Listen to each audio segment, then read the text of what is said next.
There we go. It's all yours, Patrick. Cool. Yeah, there's one extra guest, and that's Grim. Grim decided to join us for a minute. He's hard to see on black, but let me put him down. If you hear barking, that's he's also excited about WooCommerce. So it's so nice to see everyone here. I love talking about WooCommerce. Let me give a little bit of background, and then I'll go ahead and start giving you guys some useful information. Let me share my screen. All right, so you guys should be able to see that, right? Yep. Great. I'm very excited to talk about WooCommerce. I feel like I've done everything with it. So many years ago, I had a client who said, how do I sell things online? And I manually coded these like PayPal buttons that integrated with this PayPal gateway. And I think it took me 8 hours. I think it took me 8 hours of coding to connect this like PayPal button to the website and make sure that things are tracking correctly and sending PHP stuff back and forth. And it was not pleasant. It was just, it's sort of like why reinvent the wheel when it already exists? We should just be able to reuse this code. And so I went on, even though the place I worked at, this is right after college, all they did was they always custom coded stuff. I'm like, guys, this is not cool. We don't need a custom code a login page every single time. So I started getting into WordPress and then into WooCommerce and then into all sorts of other things. So I've used WooCommerce as a user. I've used it as a developer. I was on the WooCommerce support team, the WooCommerce development team. I was product manager for WooCommerce. I ran their in-person conference. I ran their online conference. I've written 3 books. So if there's any WooCommerce job I haven't done, let me know, because I want to get it. I want to like get 10 different WooCommerce jobs and get a free sandwich or something. So basically what you're saying is I asked the right person. I think so. I will let you be the judge of that, but I think so. So I love WooCommerce. And the thing I love about it is it helps people, and I heard in all of your introductions, it helps people become financially free, start their own businesses. That is my absolute favorite thing about it.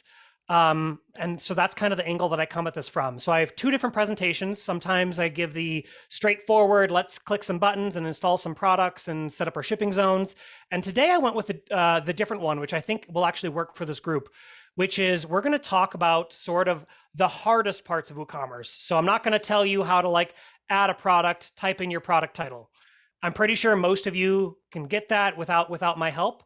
So I'm going to talk about the things that the hesitations people have with WooCommerce. At any point, I am okay if you guys, if people want to ask questions, feel free to interrupt me. I obviously can't see hands raised, so just shout out. I'm okay with that. There are also good breaks in between all these sections. So we're going to talk about payments, taxes, shipping, all that stuff. And at any point, you really can interrupt me, but especially at the end of those sections. So let me start. I'll start this with people's fears, because it prevents people, and I heard it with someone's intro, like, oh, it's not perfect. So I want people to know that there's reasons that people don't launch their sites, and there's ways to get around those problems. So my friend Joe, he was scared about being on the hook for someone else's income, right? If you're building an e-commerce site for someone else, it's scary to be on the hook for someone else's income. I actually had a problem years ago with Stripe, and a client called me very angry and said, you stole all my money, where'd all my money go? And I was like, what? Turns out they entered the wrong banking details into their payment gateway, and so it couldn't deposit correctly, and it was just sitting there. I didn't take the money or anything, but it was a challenging conversation nonetheless, right? Just a client who's upset with their money is not where it's supposed to be. It's a scary thing. My friend Erin, she talked about how e-commerce projects are complex, right? And I think if people here have built your standard WordPress site a couple times with posts and categories and tags and a homepage and a login page, that's fine. But then like shipping options and shipping zones, what are shipping zones? Tax jurisdictions, it's a crazy thing. It's a little scary. There's a lot going on. Candace talks about doing something correctly, and again, having a broken website. My friend Gordon talked about payment security, right? We haven't talked about security yet. Details, lots of stuff. So I sort of lump this into two buckets. So there's being responsible for someone else's business, payments, taxes, and shipping. And then also just sort of details and scoping projects. I feel like scoping projects is a separate talk. Well, happy to give that talk at some other WordPress events, but today we're just going to talk on being responsible for someone else's business, specifically payments, taxes, and shipping. And that's, if you can get that, WooCommerce is a breeze. And I also ask these people, what happens now that you've built an e-commerce site or two, what happened? So Joe is he runs his own business. He sells his own online courses. He does lots of stuff. David Hayes is a local developer to me. Probably 50 to 60% of his income is e-commerce projects. Candace is also, she builds a lot of WooCommerce stores. She loves helping people get online. I love that. Gordon does a bunch of different projects, but a lot of e-commerce. And all these people, they talked about how, here are my biggest fears with e-commerce, and here's what I learned, and here's what I like about it now. So for anyone who's scared, it is scary, but once you go past it, it's going to be great. So does anyone have any questions before we get started? Otherwise, I'm going to jump right into payments, because that's probably like the number one thing with e-commerce. Great. So does anyone actually know how payments are done online? Because this is the actual process. I'll give you a little infographic in a second. You don't need to take notes. In a couple slides, there'll be an infographic. It'll explain sort of what these things are. But online payments, there's basically 4 steps. There's authorization. So when you check out online, a payment gateway will say, does this person actually have the money in their account? Or are they authorized to draw this much money out of their account if it's a credit card? There's settlement. Usually there's some sort of holding period. Like in Stripe now, it's usually like 24 hours. And then depositing something into some sort of business bank account. Now, my first experience with e-commerce is I worked with a lot of older businesses, and we had to work with what I call traditional payment gateways. If you're building a brand new, if you're building a brand new site, strongly recommend you use a modern payment gateway like Stripe, and you'll see why in just a second. So modern payment gateways, they do all of this. They do all 4 of these individual steps. They check them, make the funds are available. They draw the funds, actually moving them. They hold on to it for about a day if it's Stripe, and then deposit it into your business bank account. Traditional gateways, that's like an authorized.net, they actually only do this first part, and you need what's called a merchant account that does the other 3/4 of the job. So they actually draw the funds, they hold on to it for a couple of days, and then they release it. So if you're working with any older clients and they have like an old infrastructure, like you have to use authorized.net to process our credit cards, it's going to be a little bit more complex, which is why if you have the chance, always recommend you use something like Stripe. Stripe is, lots of developers will recommend it. Super good, easy to use. And if you want to visualize this, I made this a few years ago because I found this confusing. By the way, if you're confused by e-commerce, I'm confused by e-commerce, and I just had to make enough infographics to explain it to myself. So this is sort of the process of how this works. So with WooCommerce, you'll install a payment gateway. They have a couple installed by default for you. And I'm pretty sure Stripe is one of them. Actually, I think they've rebranded to something else. It might be like WooCommerce Payments. But regardless, it's Stripe. And they'll go through this process. And what's great about this is the payment gateways kind of handle all of this for you. There's not much you have to do other than copy and paste API keys. And if you're looking for a test account, because I've worked with lots of clients who can never get me their credentials, Stripe has great developer test accounts. So even just for testing, if you can't get your clients test credentials, strongly recommend you set up Stripe, get a developer account, copy the API keys, and do some test transactions. Again, with most payment gateways have a test mode, so you can test everything, make sure it's working before you go live. There's a couple other things I want to talk about with payment before we go on. Generally, there's a small fee to use them. So the standard is 2.9% plus 30 cents. When you get bigger, so when you start making, let's say, 100 grand a year or more, kind of depends per payment gateway, you can usually start negotiating them down a little bit, but 2.9% plus 30 cents is the standard. So I will just say right now, if anyone here is thinking about selling something for $1, that gets really hard to do with just the way the payment infrastructure works, because you're going to lose at least 30 cents, plus another 2 or 3 cents. But as soon as you start getting above that, then payment transactions aren't too big of a deal. There's a couple other questions usually about saving credit cards. If anyone is worried about saving credit cards, what's great about it is you don't have to save credit cards. Your payment gateway saves credit cards. WooCommerce and other payment gateways, they use this technology called tokenization. And tokenization is basically a password that only your website can use. So your website has a special password for my credit card that says, if you want to charge Patrick's credit card again, this website can use this password to do so. So if your website ever got hacked and someone stole your credit card tokens, they're worthless to a hacker. So that keeps your site safe and secure. You can save credit cards at the payment gateway level. I will say, and this is, lots of people, someone in their intro said they always like keeping their sites cheap. Totally understand that. If you pay for one thing on your WooCommerce store, please pay for an official payment gateway or use one of their free ones, but use an official gateway no matter what. I've seen some bad plugins on websites I will not name right now where they just email you the credit card details and you process it on your home terminal. Do not do that. Anything that emails you credit card details, please skip that. But any official gateway on WooCommerce.com will save credit cards this right way. It uses the process called tokenization, and it's pretty magical. I won't get too nerdy here, but if there's developers, there are these things called hosted fields, and that's how they sort of keep credit card details secure. So if people are familiar with what an iframe is, they basically put a credit card field on your website, but it sends the details directly to the payment gateway like Stripe. So your website doesn't actually look at what these credit card details on.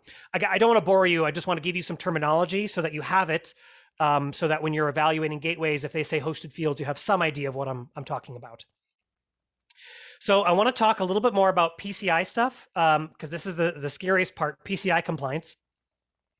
And I'll simplify it here.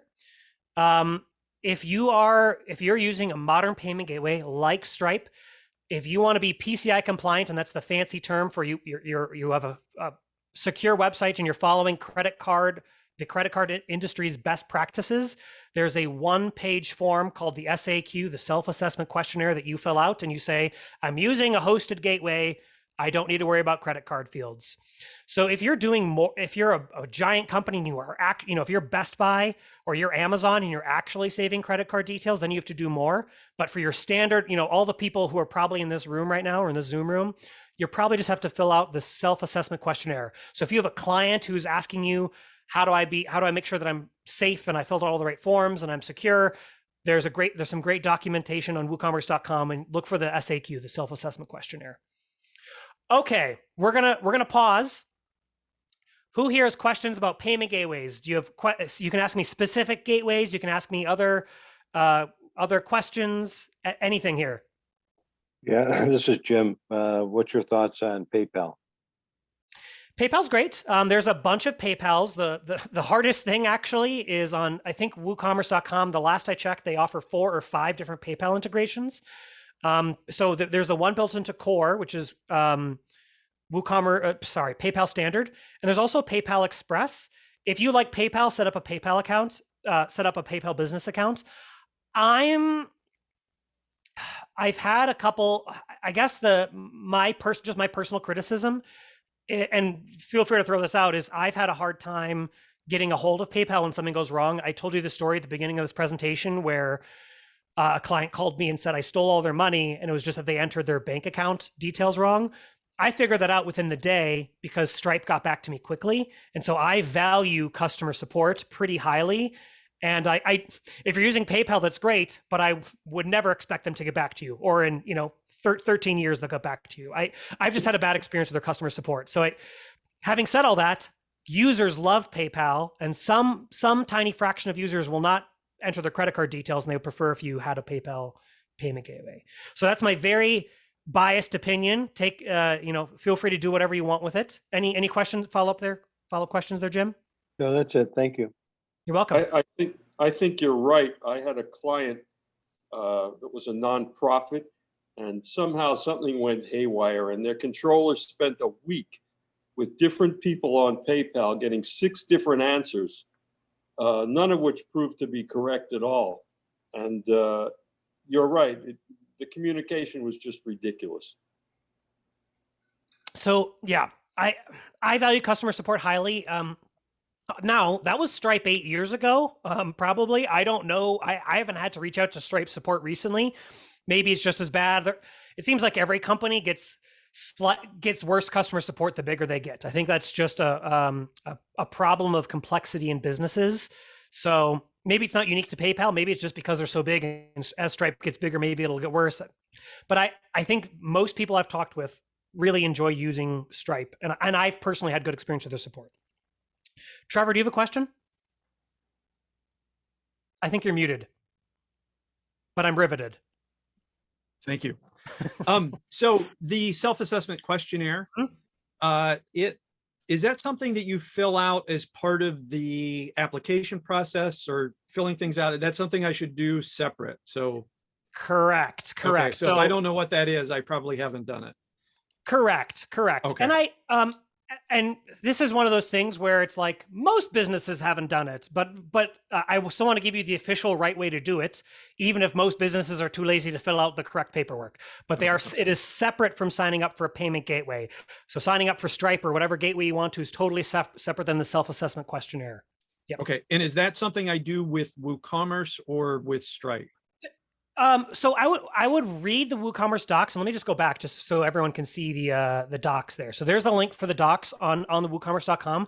They do a good job. So to be PCI compliant, there's like 15 bajillion steps, which for a small business, it's too expensive labor wise to do, administrative wise.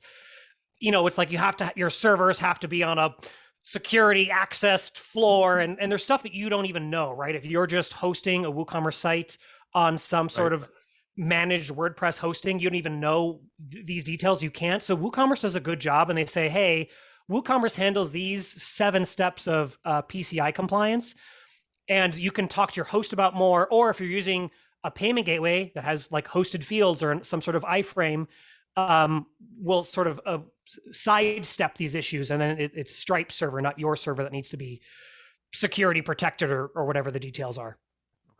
Thank you. So, yeah, strongly recommend if anyone is and I think this is especially important for if you're working with clients rather than with your own sites, just read through this page, the linked page there, and it really goes into the detail. I think it's like there's like 24 main parts to the PCI compliance. I apologize. It's been a while since I've read through all of them. It's a little dry. Can you copy and paste that into the chat? Let me see if I can. I'm in presentation mode, so possibly. No, I cannot. Presentation mode. How do I go back? Never mind. Don't worry about it. I wrote it down. Okay, great. Or do the. Can you share the slide deck a little later? Yeah.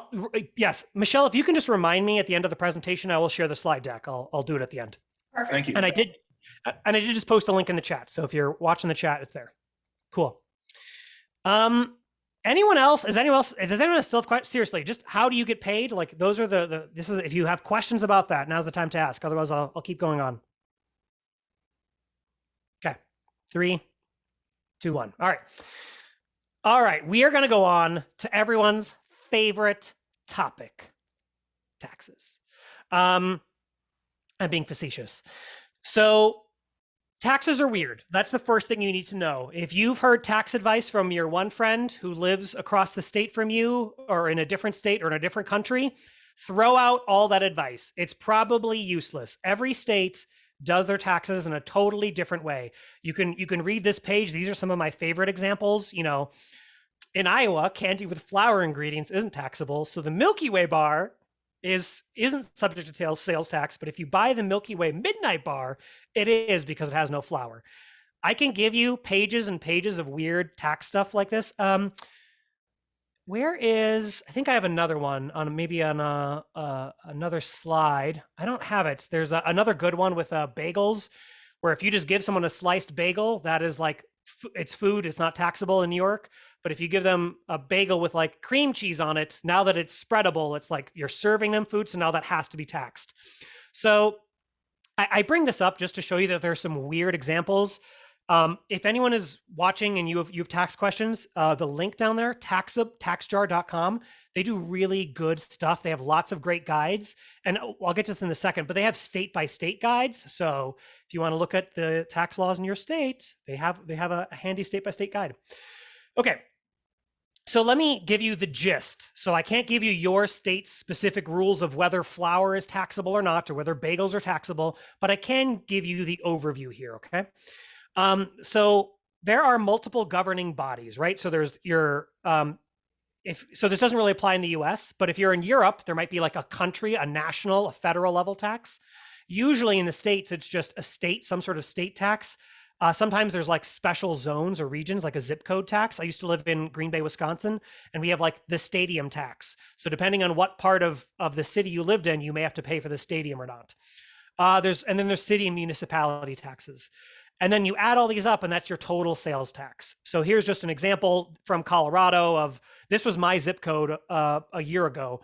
You know, the 2.9% for the state.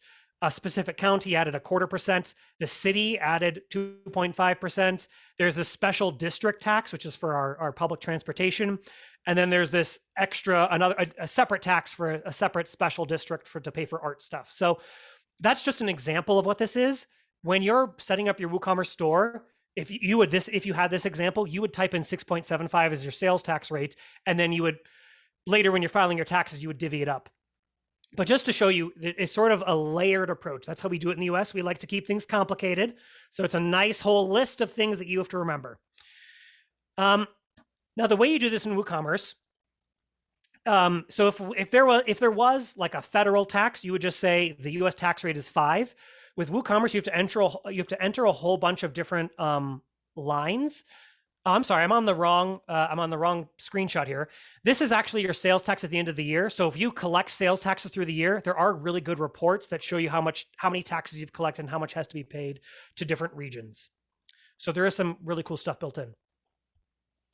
So the key, one of the other fundamentals of talking about taxes online is this thing called Nexus. So Nexus is when for you to charge tax in a place, you have to have what's called Nexus. Generally, it's defined as having a business presence. So right now I live in Colorado. I have a Nexus in Colorado because I employ myself and I live here. If you live in New York State, you have Nexus in New York State. There's and again, every state does this differently because we like to keep things nice and complicated. So, but most states, it's if you have an employee, have a warehouse. Some states, it's if you have an affiliate. Storing inventory. So if you just have so if you have a business in New York State and you have a warehouse in Colorado, you may have Nexus in Colorado. And if someone from Colorado buys from you, you have to collect that Colorado sales tax. So it's based on both the buyer and the seller. Confused? Yes. So is everyone. Yeah. So Taxjar has these really great state-by-state guides. So take 30 minutes and read through it, and you will feel like you understand this much better. Just to give you an idea though of like taxable goods, because there's lots of people who just think, oh, well, I'm exempt from taxes because I'm selling flowers and it's natural. That is not how the governments define it. Most products, probably 98% of products that you sell are taxable. The most common exceptions are food in some states, medicine in some states. And then I used to live in Wisconsin, as I mentioned before. And like sometimes winter clothing is also like tax exempt. So there are some exceptions state by state, but unless you're selling like food or medicine, it's probably going to be taxable. Okay, so I bet I have 27 questions about taxes. So we'll try to do this in an orderly format. Who here has questions about taxes? I'll play this while I'm waiting. By the way, these are I'll mute it though. I don't know if you can hear this.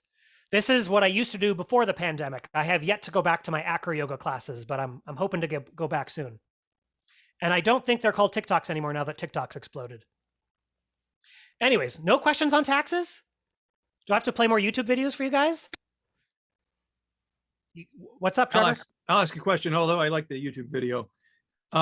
So the slide that you were on that you said it was the wrong slide, is Yes. that a running tally of what WooCommerce has gathered? Taxes will, yes. So you can see taxes by, so do you see taxes by code? In that screenshot? I see one that says tax, and then I see standard tax rates, and it's got a few, but it looked like you had something that was, you have gathered this much tax. Yep. So there's some reports, and you can see taxes. You can see reports of taxes. And then, so there's, if you look at what I'm sharing right now, there's taxes by code, taxes by date. So you can see what are all the taxes I collected last month or last year. You can also see what are the taxes that have, so in this case, it's organizing it by code. I only have one code here, but it's that would be a magical made up federal tax of 5%.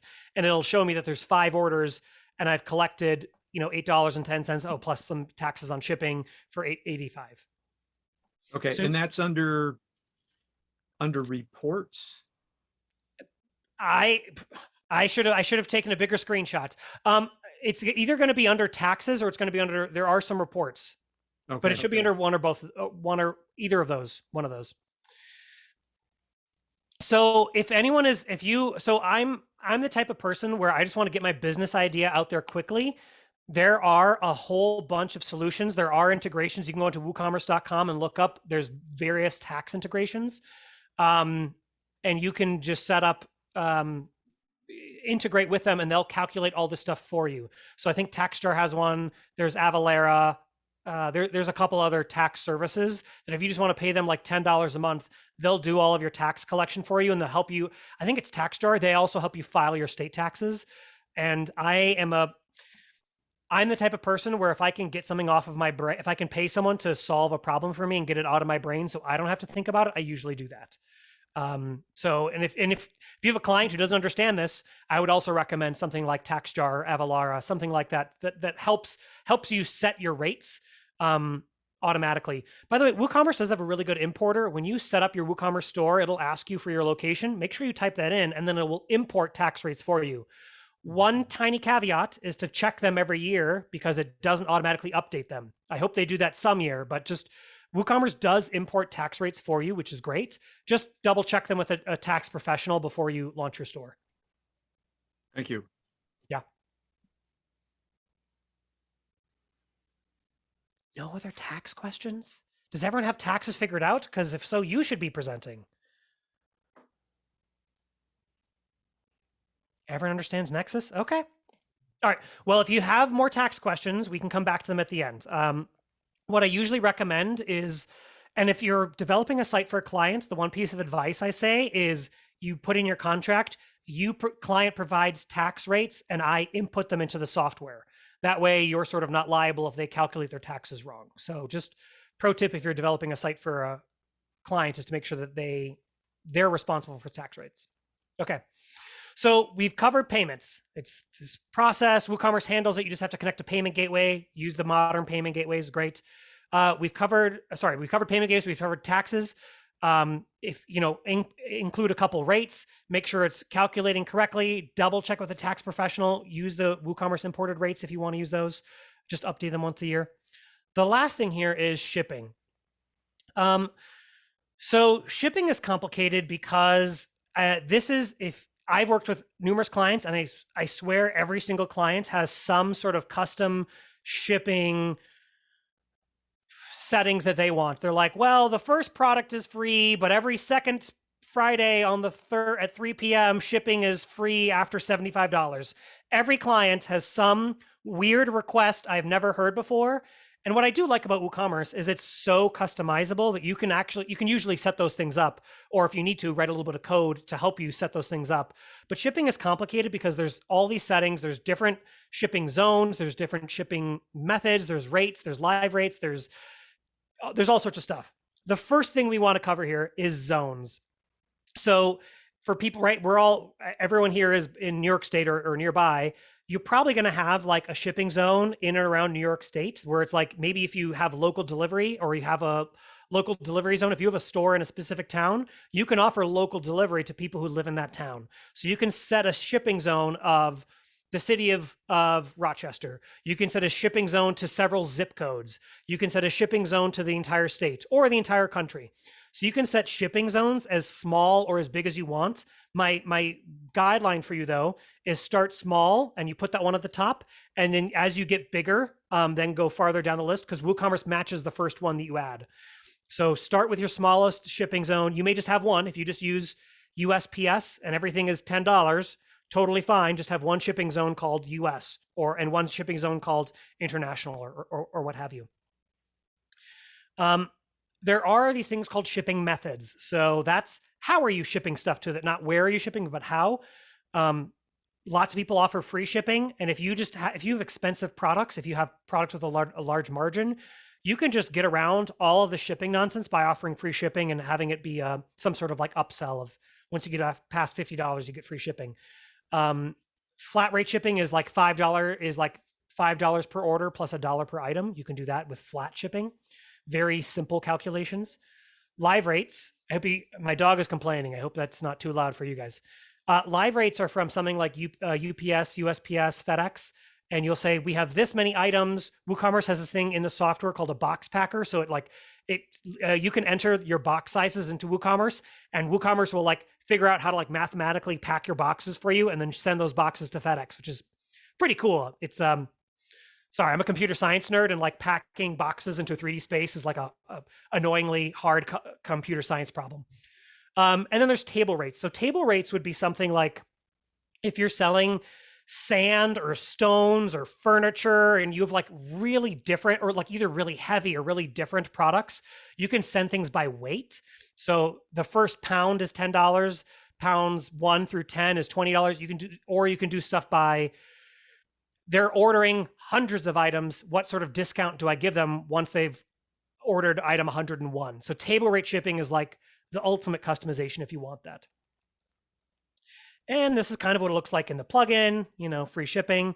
I'm a huge fan of what I call unlockable free shipping, which is free shipping if someone meets some requirement. And the trick here, let's see if I wrote this down. Yep.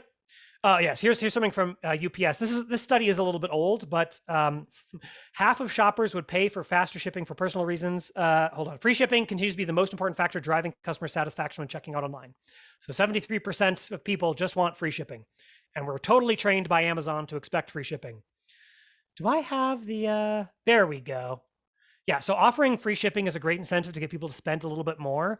So if you can figure out, and actually I think there was some study here we go, that if you know your average order price is, let's say people order 2 items from you and they generally spend $50, you can probably set your unlockable free shipping rate to, let's say, $60, and people will add and buy $10 more worth of stuff from you to get unlockable free shipping. So you can make money and have simpler shipping taxes and shipping logistics by offering free shipping at certain price points. One of my favorite miniature stores, I paint miniatures like a giant nerd, and one of my favorite miniature stores over in the UK has free express shipping after like $250. And so like once a year, me and my friends will all like make a group order together and but we're trying to hit this 250. So sometimes we're at 230, 240. We're like, oh, I guess I have to buy more nerd stuff to get to 250 to get that free express shipping. So you can do cool stuff with unlockable free shipping. Strongly recommend most stores take advantage of it. There's a couple, this is one of these paid add-ons that you might be able to find one for free on WordPress.org, or there's the official on WooCommerce. WooCommerce doesn't actually automatically share tracking details with your customers. To me, I feel like that's someday will be like default, but right now it's like a little extra add-on. Strongly recommend you add this to your store. It prevents customers from emailing you 2 hours after they place the order saying they don't have their shipping details, which customers will do that. Any questions on shipping?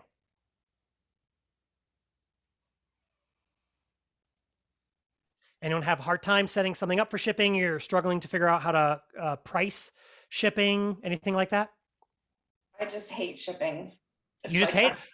Why do you hate it? It's always been the hardest part of figuring out how to help my customers set up WooCommerce, and giving up freelancing and not have to do it anymore was like one of the best things I ever did. Oh, nice.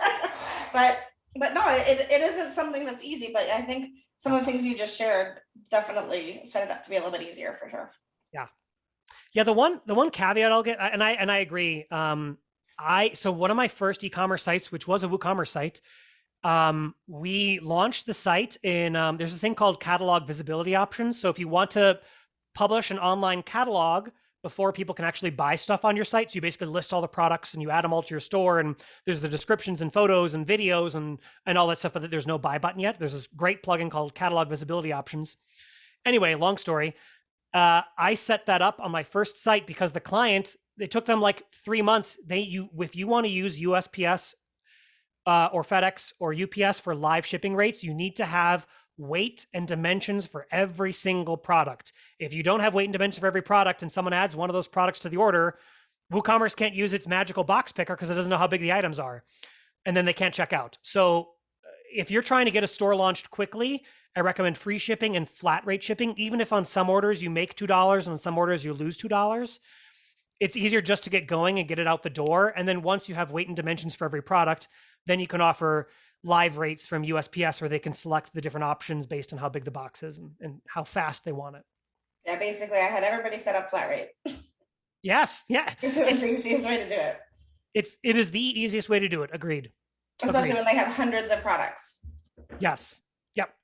And if you want to give me the dimensions, I will add them all, or you can add them all, and then we'll get you USPS. But until you do that, I can't pack a box with an item that I don't know how big it is. Right. Exactly. Excellent. Questions? No questions about shipping? Okay. If there's more questions, we'll get there.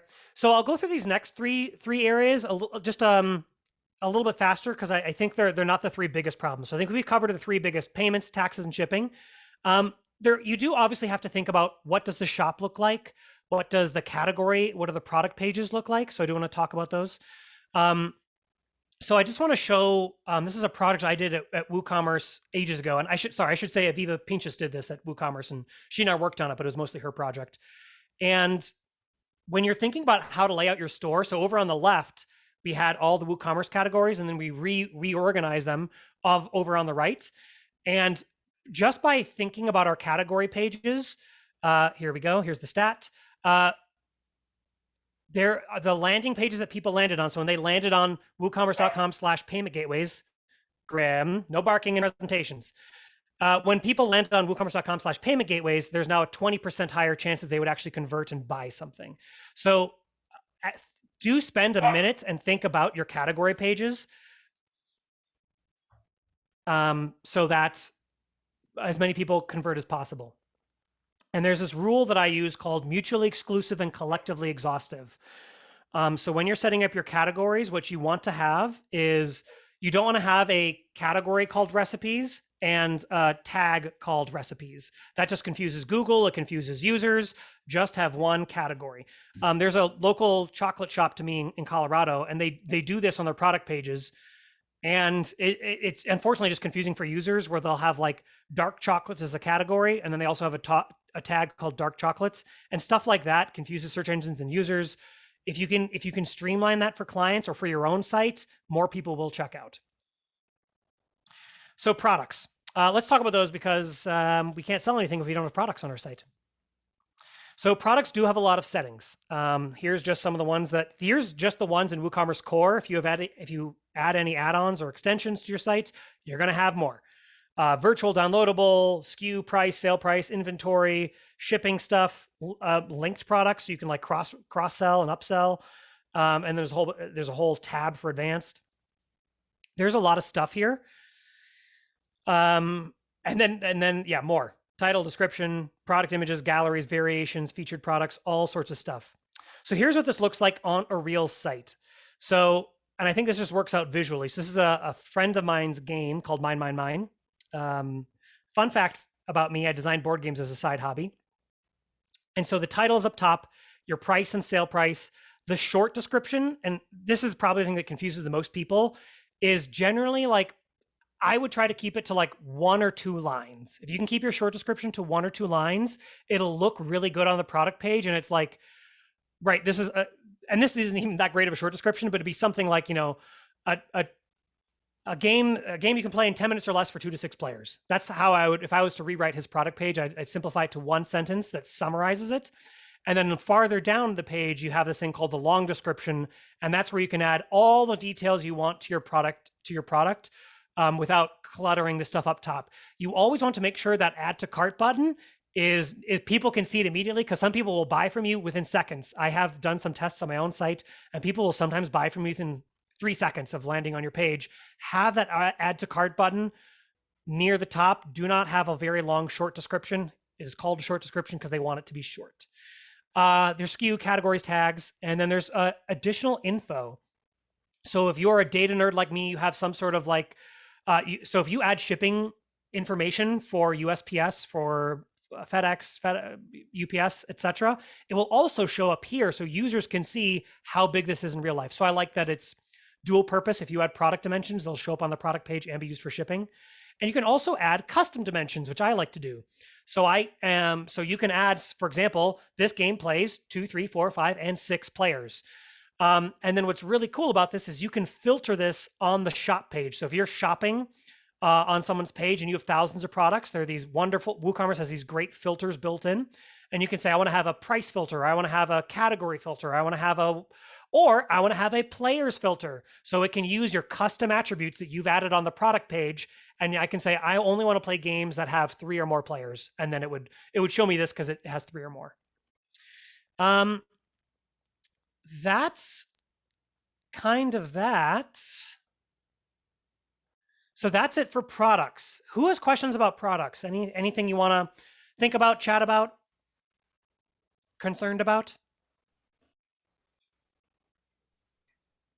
It always feels like the products are probably like one of the easiest things, not necessarily to get it right as far as like what to put in the description and that, but it's the most straightforward. And I know the information about my product, I can fill it in. It is. So, Yeah. So related to that, like that. It's another story altogether. So I have not put anything in my short description.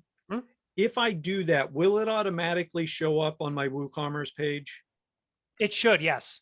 It should show up right about where you said. Yep. Okay. I wasn't doing anything because I didn't see a spot that said short description, whereas the regular description shows up pretty easily. So that's something I should probably sit down. I think in WooCommerce, it's under the tab. I don't remember exactly where it is, but I think it's under the general, like, so it'll be like by your price, so where you enter like your price and stuff like that. So it's below, it is sort of like awkwardly placed, right? So in the WooCommerce admin, it's not intuitive because the title's up top, and then we're used to the post editor, which is the long description, and then below the long description in the admin is the short description, whereas on the front end, it's reversed. Yeah. Okay. Yep. I have seen that spot. I just, as I was putting products in, thought, okay, I don't see where that shows up anywhere, so I left it out. Yep. But that's good to know. So back to categories. Yeah. With it. So when I first started out with my physics poster site, I was doing categories as I probably should have been doing tags. Mm-hmm. And so I've gone back and I've tried to recategorize so that I've got that idea of the music mutually exclusive. So my t-shirts are not hats and so on, where a t-shirt might have the same thing as a hat on. Correct. And so on. So as I'm getting rid of those old pages, that was a product category thermodynamics, should I put a redirect page to a tagged page that where the tag is thermodynamics? I would, so I guess it depends on, I'll say yes asterisk is what I'll say. Okay. So it depends on how much effort you want to put into this. Many pages on many websites have like 1 view a year. For 1 view a year, is it worth setting up redirects? No. Not in my opinion. Okay. We actually did some stuff at Paid Memberships Pro recently, and I think my rule was like if we were doing all this work on all these old posts, we have 900 posts, we have a lot of stuff, and my rule was we have so much work to do that adds a lot of value that if a post has less than 365 views a year, less than 1 a day, like, yes, we'll set up like automatic redirects, but we're not going to go farther than something as simple as like clicking a button in Yoast. And I do recommend, if Yoast is really Yoast, the premium, I forgot, I don't remember if it's called Yoast Pro or Yoast Premium.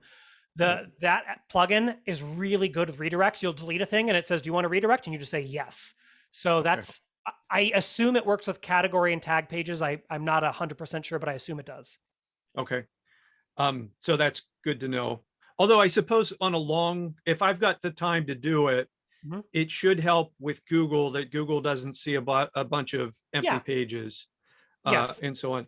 So related to that, then it seems like, and it might be Yoast, I'm not sure if it's WooCommerce, but somehow I have in my sitemap category pages that are set up. Should I treat those like they are a real page that I would have made myself and go through and set up everything that I can? Well, I don't know exactly what you mean, but I would. So one of the best, so going back to this WooCommerce.com example from ages ago, if you know how to do SEO, you can get a lot of traffic on category pages, right? So as an example with WooCommerce, people will Google WooCommerce payment gateways.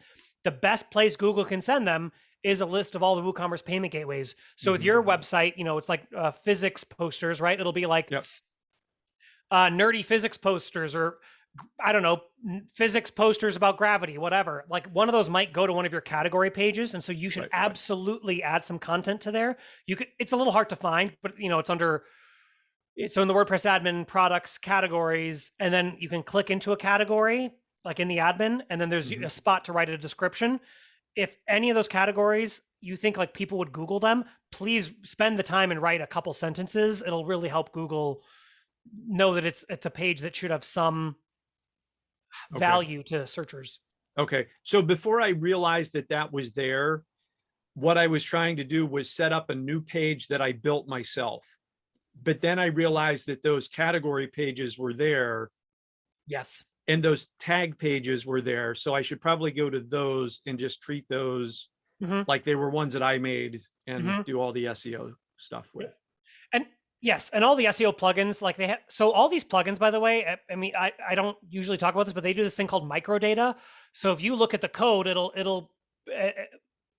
WooCommerce will write the code for your HTML page in a way that says, this is the product price. And because you do it the official way, sometimes that'll show up on Google as like having the official product price. Does that make sense?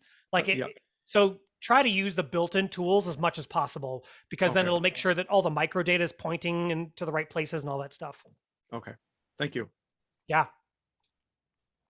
Can I ask a question about single product stores and Yes. how, if you've seen them, how they're done, and anything you can give tip wise for that?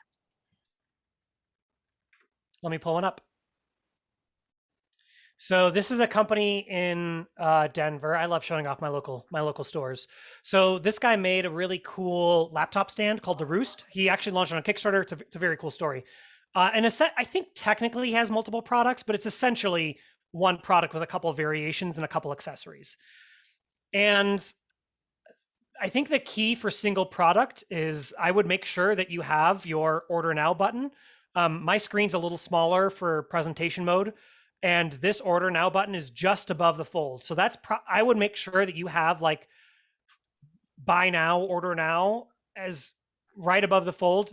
I mean, you have a link for the shop, so you can see, the keyboard cover, and you can see the V2 if you really liked V2 instead of V3. But I'm guessing 90% of people just want to, I saw this at a friend's house, order now. Yep, that looks good. Yep, add to cart. So this is a standard WooCommerce product page where it's button on the home page, order now, yes, and you just, you double check some details, add to cart. If I was this guy, I would do one more thing. There's some free plugins, and I think one of them might be mine, but there's some free plugins on .org that'll automatically redirect you to the checkout. So if you have a single product store, it's like add to cart. I would say even add to cart and checkout on the button. And then it would just take you here instead and would get you moving a little bit faster. Cool. And it seems like that doesn't even have categories or tags or anything. It's just, sorry, I have a dog guest too. It's just not necessary. So they're not even showing up on that single product page. It's good. Yeah, and you can always hide some of that stuff, like right with CSS or with I guess with code, right? I'm lazy. I'd probably just hide it with CSS, but yeah, there's no reason to add categories. Yeah. Any other questions about single product stores? Not necessarily a single product, but I do have a quick question. Mhm. I noticed on this checkout, it doesn't say create an account, that kind of thing. So many times, like WooCommerce stores will want you to create an account to do a checkout. What are your thoughts on like forcing that, giving the option, or just not requiring it at all?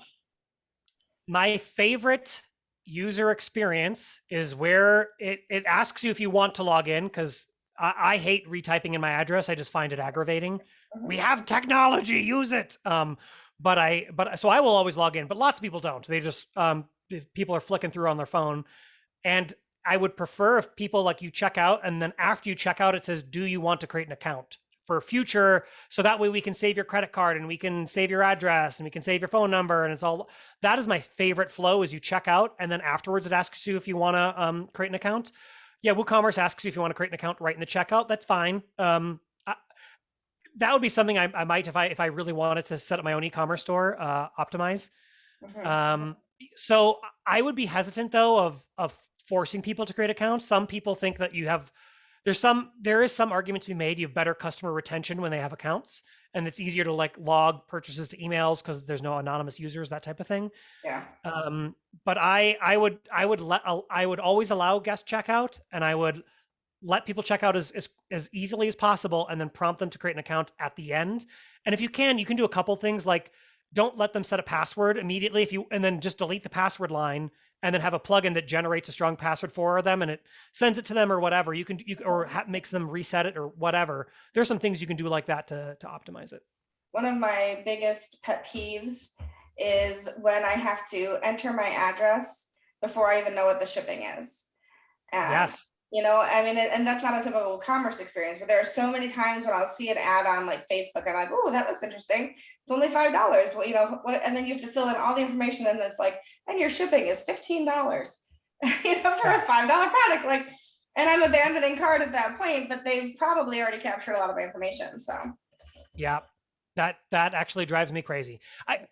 So WooCommerce, if you can enter, and you can set this up, there's a setting in the back end. You can turn on, I think it's on by default. People can add their zip code on the cart page, and then it'll give you an estimate of shipping right there on the cart page, which I think is one of the best user experiences, where it's like, great, I give you one piece of information, my zip code, and you can show me 3 shipping options to that zip code. That's a really good user experience, and I would probably recommend that for most stores. Cool. Are there any plugins that you like for digital products? What specifically? What with digital products? Like helping people download them or access them, or what? Well, I have a client coming up who has digital tracks off a CD that he did. He doesn't want to sell the CD. He wants to sell individual tracks. Yep. There's a bunch of plugins out there. I'm just wondering if there are any that you've used or any that seem to work well with WooCommerce. I kind of think, and so sorry, he's selling the physical CD, or you said digital? No, digital tracks. Yeah. Yeah. So WooCommerce does this really well out of the box, actually. They have, so if you see here, the top 2 settings are virtual and downloadable, which are kind of confusing. They're kind of interchangeable. So you would want to click both of those. So virtual means no shipping. Downloadable means there's a file. Sometimes there are edge cases where it's like a physical product that also has downloadable blah, blah, blahs. But in most cases, you'll click both virtual and downloadable. And then when you click downloadable, then you say this file has, or this product, when someone purchases it, has, you know, the URL is here, and you can use your own. You can upload stuff to WooCommerce, and it'll upload it to a special directory that's password that's protected.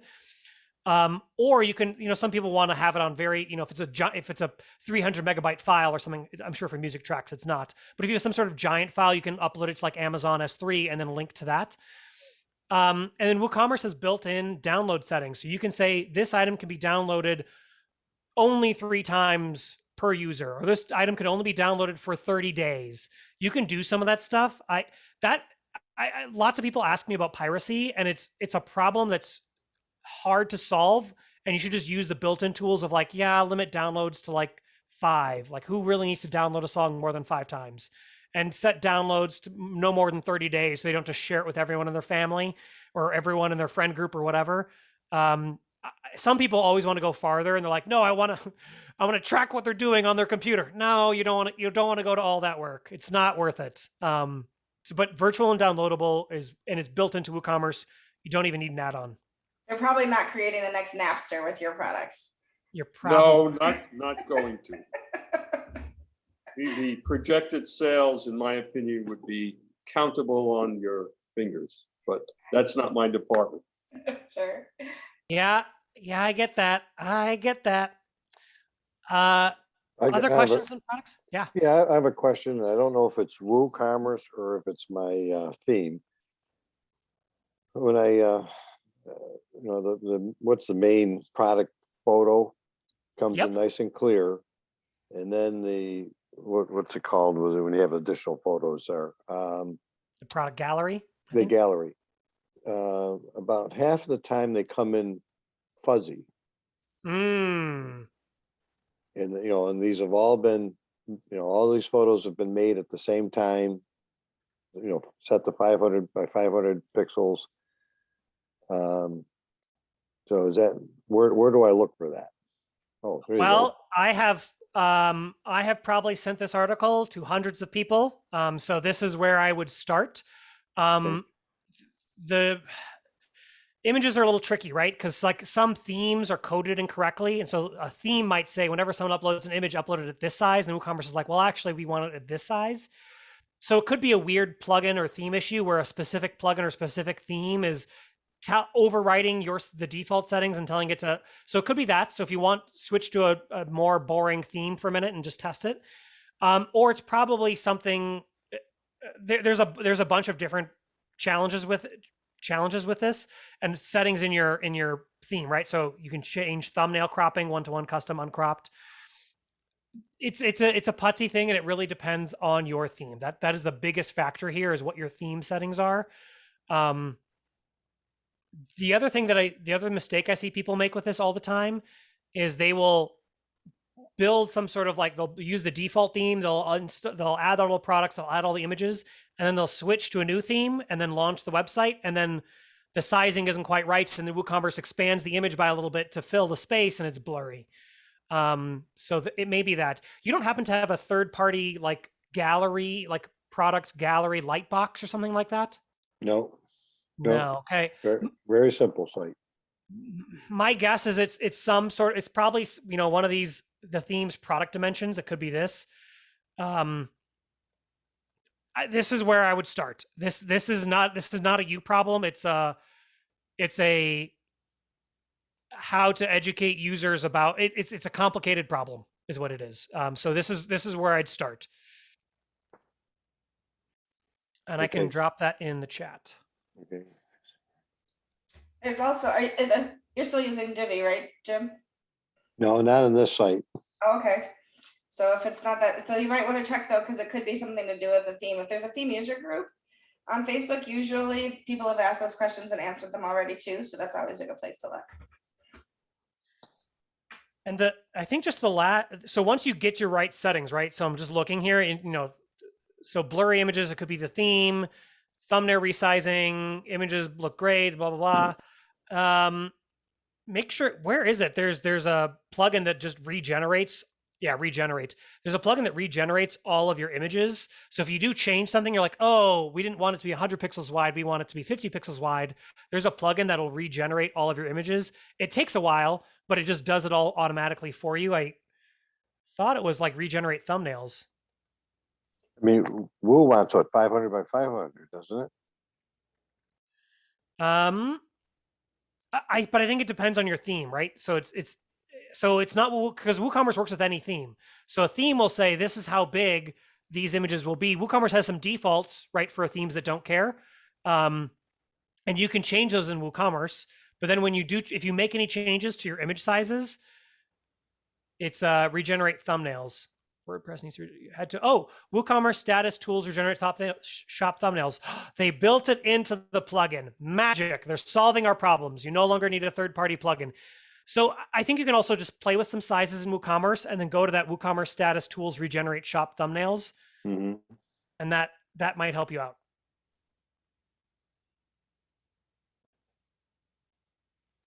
I forgot to mention while I'll wait a second for another question.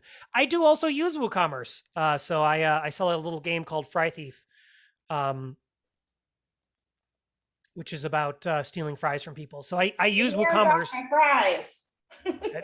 Correct. That is exactly. I made this game after friends stole my fries. So this was my passive aggressive way of handling that situation.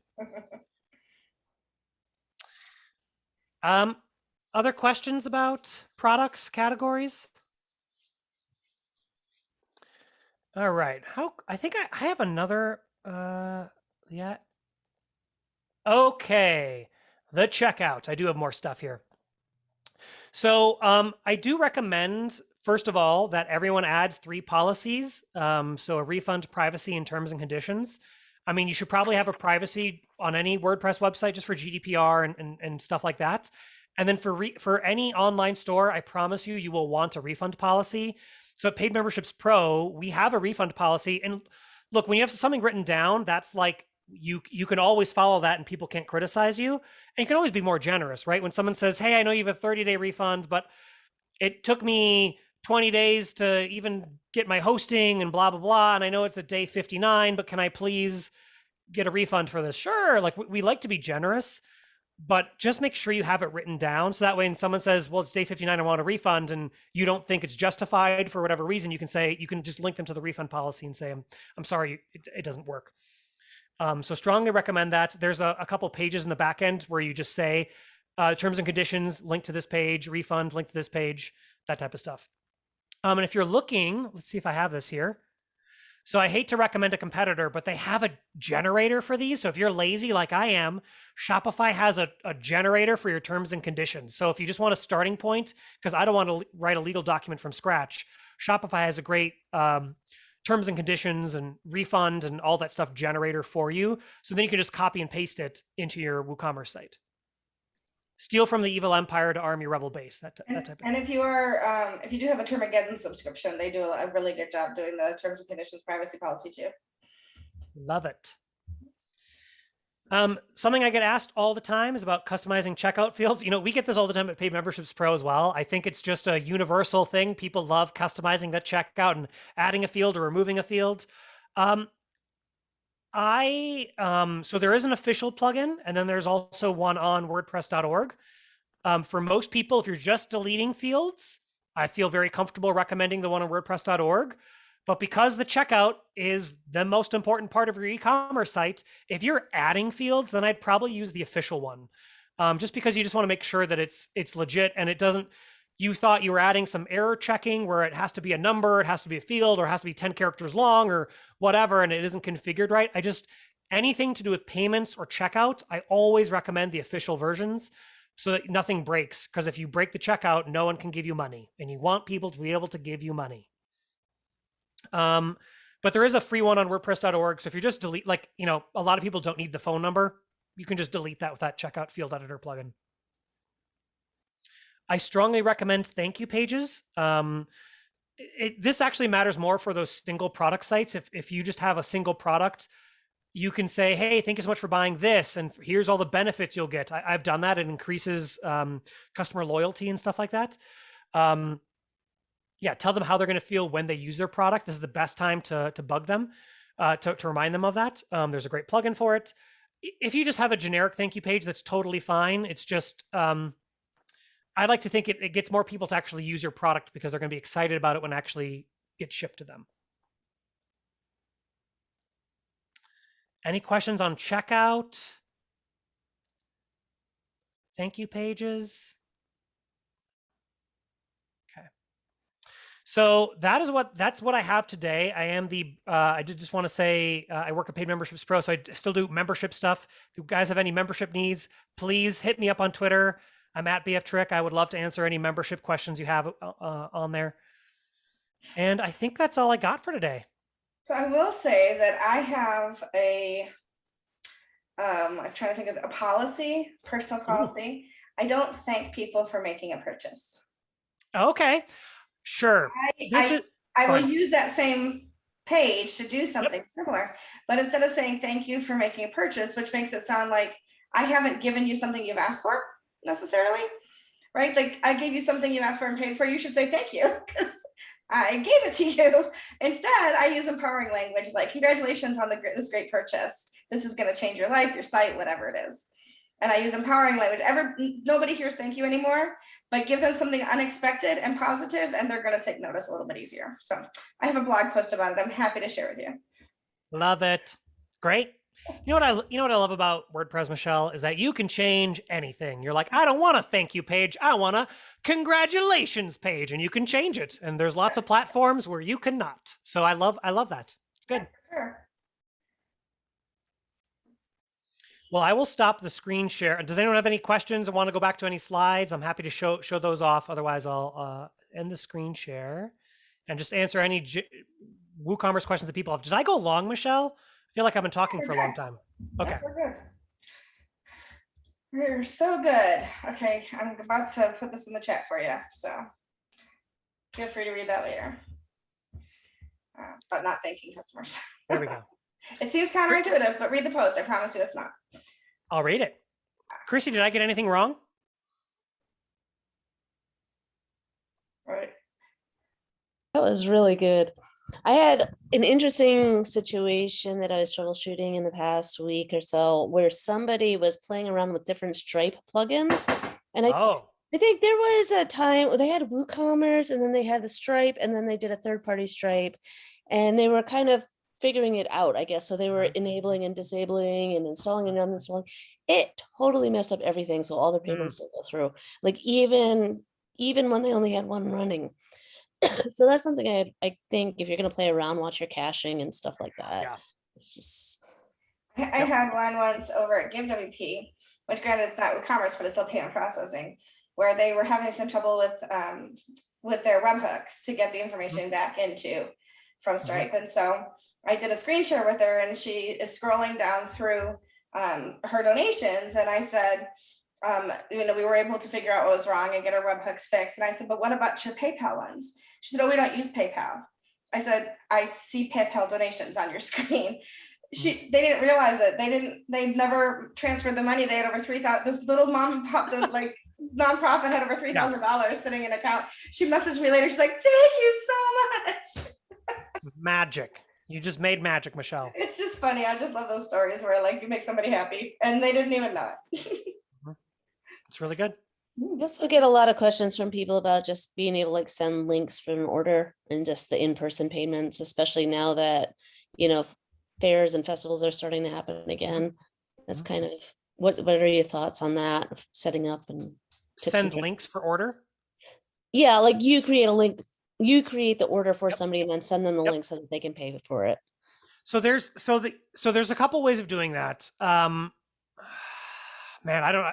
So so it depends on what your setup is. If this is the type of store where people order like dozens of things, there's a cool plugin. I forgot what it's called. It's on WooCommerce.com and it's almost like a table. And so you're like, SKU 1, 2, 3, 4, get them 10 of these. SKU 1, 2, 9, get them 20 of these.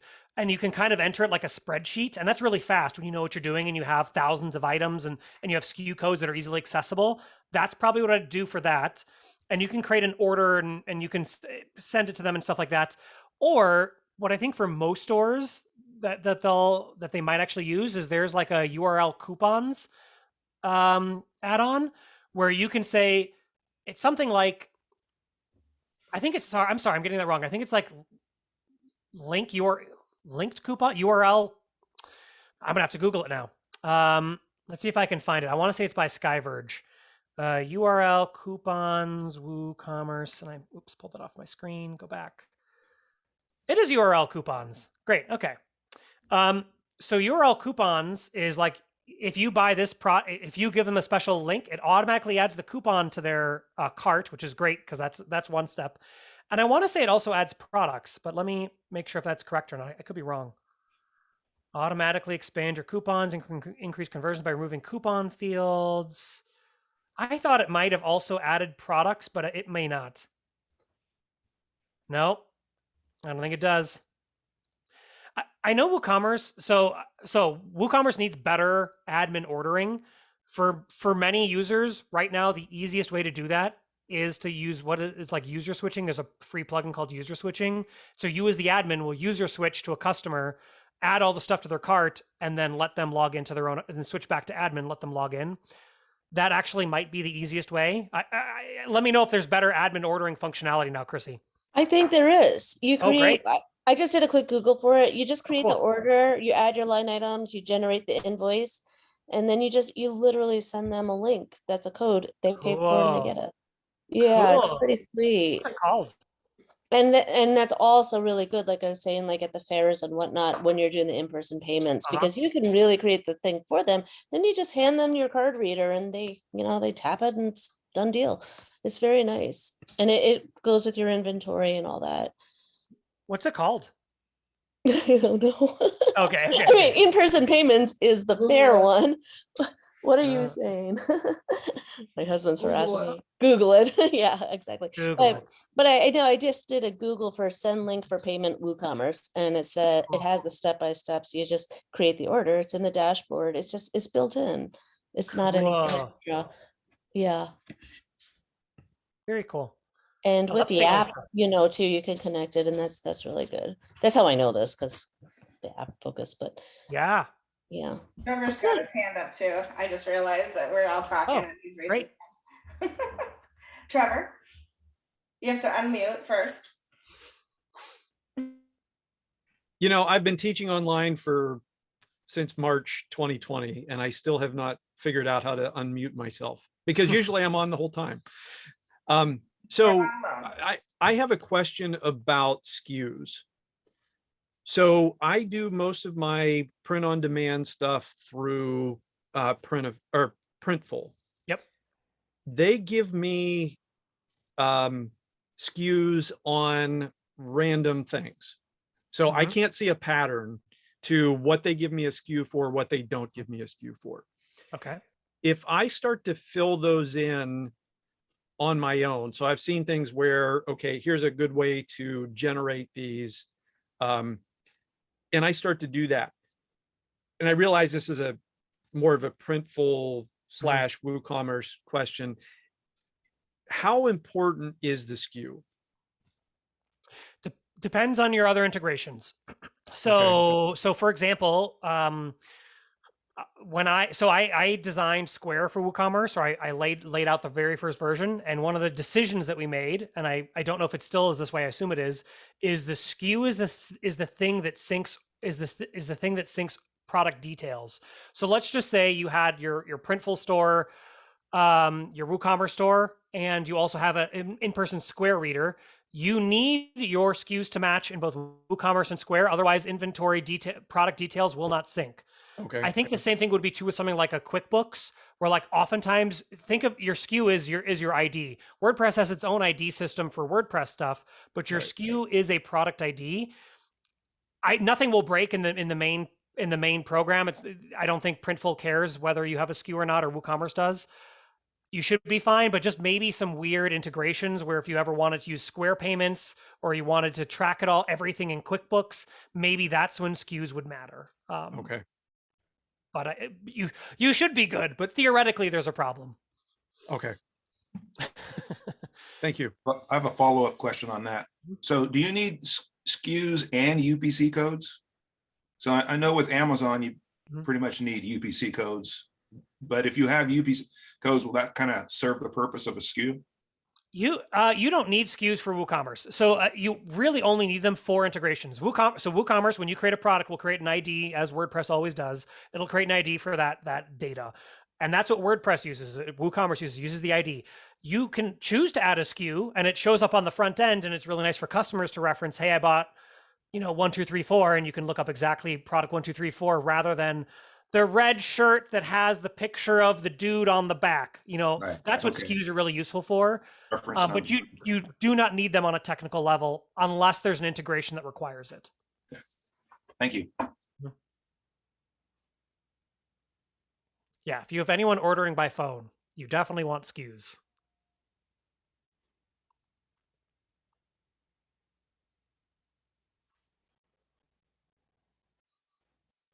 So I'll wait one more second for questions. But if I was ever to go out to Rochester, what should I do there? What is like the number one thing?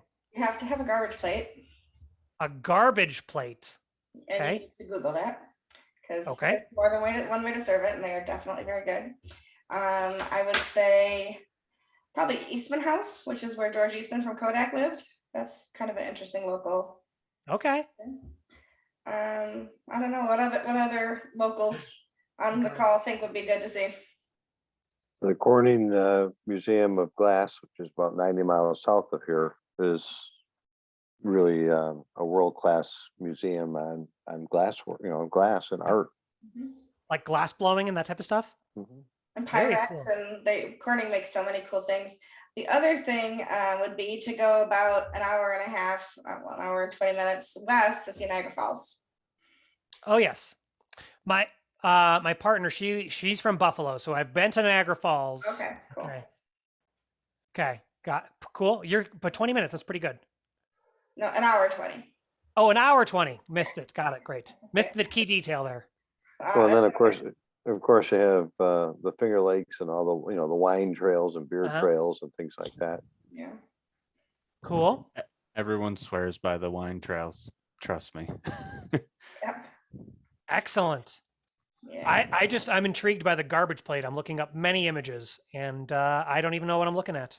I Garbage. mean, I know, but Yeah, carbs. You're looking at carbs. great. I love carbs. Carbs and I have a You're great looking at a heart relationship. attack on a plate. So it's not a daily event to do a carb. Oh, okay. You're past college age and drinking to all hours of the night, correct? Or you still do correct. that? Okay. So, No, good. I didn't do that in college. No. yeah. So you might not be able to stomach a garbage plate. I have high hopes. I could do Yeah. one. I could do one. I can eat a garbage plate. I'm 53 years old and I don't do all that stuff either. But Chrissy also points out Letchworth State Park, which is south of Rochester, is the Grand Canyon of the East. It is what it's often Ooh, called. And very cool. it's a nice place for sure.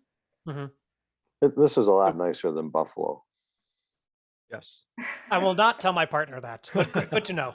My daughter would argue that she's lived in both places, and Buffalo has put so much money into rejuvenating, especially along the waterfront. And it was beautiful last year for her wedding. So I'll just say they're both very nice. So Tara has a question. I don't think we caught. Oh, thanks, Sarah. What's up? It's in the chat, or go ahead, Tara. Sorry. Yeah, I have pretty much very beginning basic questions. I'm trying to connect some of the dots here since I've never even used WooCommerce. But if I were to install the WooCommerce plugin, I also noticed there were plugins for WooCommerce shipping and taxes, WooCommerce payment, Stripe payment gateway. So does that all connect just by the one plugin, or am I installing multiple plugins and then going to, Stripe.com and connecting my store there? I'm trying to figure out, connect those dots. Perfect. So start with WooCommerce, because WooCommerce has a great welcome wizard. I'm going to brag for 1 second. Many years ago, when you started WooCommerce, you just had to know what settings to click. And I was like, this is nonsense. We need to add a welcome wizard. So now they've improved it many, many, many times, and it's incredible. So the welcome wizard will guide you through all the things that you need to do. And there's a part, I want to say it's like step 6 or 7 or something. And it'll be like, do you also need this, this, this, and this? And you add checkboxes. WooCommerce will install those plugins for you. So if you need, I forgot what it is, but it might be like WooCommerce shipping. I don't remember if they still do that, but they used to have a free USPS shipping thing. I don't think they do that anymore. But they would, if they do, they'll offer all that stuff for you, and they'll install it right there. So you'll check these little check boxes, and if you scroll down to the bottom of that page before you click on the next button, it'll show you in sort of a small fine print at the bottom all the plugins that you're installing with WooCommerce with those check boxes. So you don't have to install anything, but WooCommerce will prompt you. Now, WooCommerce has most of the stuff built in. So flat rate shipping, free shipping, 2 default payment gateways, PayPal. I do think it is WooCommerce Payments now. It's white labeled, so it's Stripe. They just put a friendly veneer on it. So it's Stripe, WooCommerce Payments, and PayPal, and then taxes are also built in. So you would only need to install a plugin if it's like an add-on or an extension like Avalara, which does tax calculation for you. That that's when you need to install something. But just go through that welcome wizard first, and it'll install all the things that you need. Or Okay, should. thank you very much. Totally welcome. And then related to that, with the payment gateways, it will Mhm. take you through a wizard for each of those to go to connect your PayPal account or your Stripe account or whatever it happens to be. I think that's only WooCommerce Connect, or sorry, whatever the WooCommerce gateway is. Right, WooCommerce payments. right. I don't think there's any welcome wizard for the rest. Oh, right. I'm sorry. But once you get into those other ones, there's a setup that you go through that will say, okay, now it doesn't know what your accounts are. So you do have to enter those things, but it's fairly straightforward. I was able to do it really easily. At least I think I did it right. I mean, Ye- there's lots of information. I mean, the very first WordPress site I ever built was my shop. And I just found a YouTube video, and this guy walked me right through step by step. I spent a weekend, and by Sunday night, my shop was up and running. Now, could I go back and edit things and whatnot? No, because I was still learning the terminology of WordPress and whatnot. But I mean, just go search out YouTube videos that are current. You don't want one that's 5 years old, but find one that's up to date, and you'd be amazed. I mean, you just spend a day watching YouTube videos, and you'll get a good feeling for what you're doing, and then you can just dive right in. If I can add one more resource, LinkedIn Learning, which used to be lynda.com, has really good resources. I'm an author there, so you can see me set up WooCommerce, and I do it step by step, and the videos are very well done and stuff. Like, I think it is probably like 2 years old now, but should be close enough to what's still live. I love LinkedIn Learning for learning new software. What's that called? Say it slowly. LinkedIn Learning. And then what you probably don't know is that most libraries in the US have a LinkedIn Learning account. So if you want to get a library card, you can usually maybe in the location, or maybe they'll just let you have some sort of remote access. But then you can also access all that LinkedIn Learning stuff either at the library or from home, and watch really good courses from lots of well-known WordPress people. Yeah. So in New York State, if you apply for a card from the New York Public Library, so the big one down in the city, you can apply for a card there. They have it set up that you can do LinkedIn Learning through it. And the card is free. Obviously, you're not going to check any books out, but they've got a lot of ebooks. They've got the Lynda Learning, so on for that. And it's real simple. The only goofy part is you have to send them a picture of your driver's license so that they know that you're a New York resident.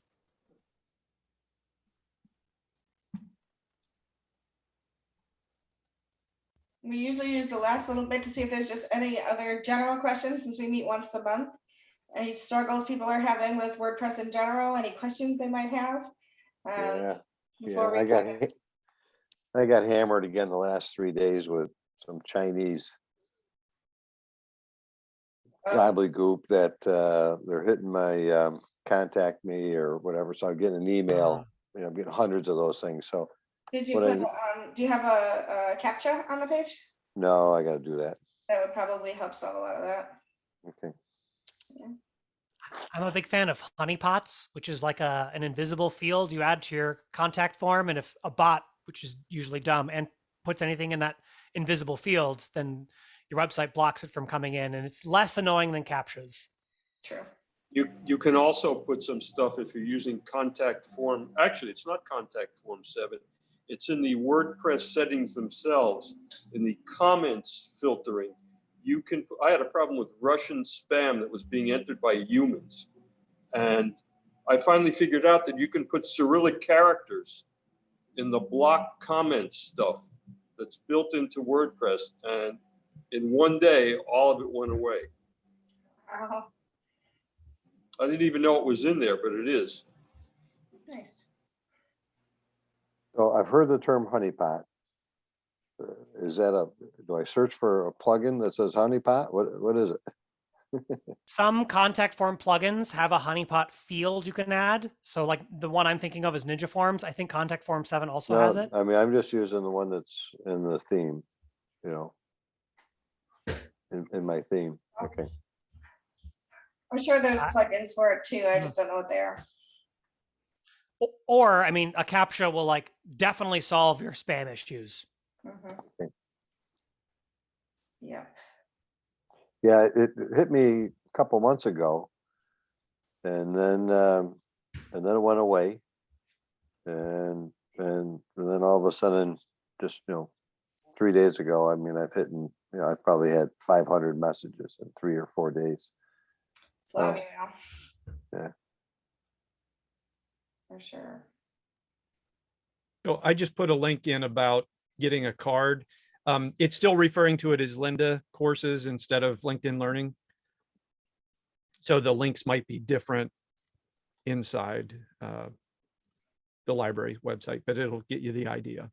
Excellent. Thank you. Any other general questions? Patrick, I can't thank you enough for being here. Thank you so This much was for great. taking time Thank out you. of your evening Yes, thank you to, very much. hang out with us for a while Thank and you. share your knowledge. Thank you. I'm happy to blab to all of you as much as you guys want. Kim, thanks for suggesting and making the connection there for me. Yeah, perfect. Awesome. And I'd like to shout out to Eric, who's going to be doing a presentation at the top of the hour at the Portland meetup. It's a little late for you New Yorkers, but on email deliverability and email. Eric's probably explained it to me a dozen times and it still doesn't stick. But he's a great presenter. He does a